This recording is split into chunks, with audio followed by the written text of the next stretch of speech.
In front of me is ZTE Blade A54, and today I would like to show you how you can connect it to printer.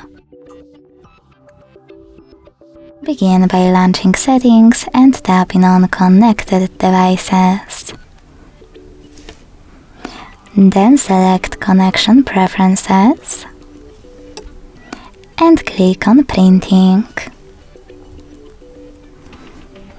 Now you can tap on the footprint service and wait. Your device is looking for a printer, and when it finds one, it will connect to it. To use a different service, disable the default one. Go back, click on Add Service and download the best one for you.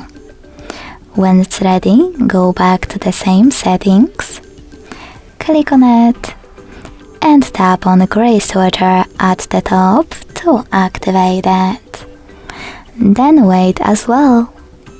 Thanks so much for watching. If you enjoyed this video, don't forget to leave a like, comment and subscribe.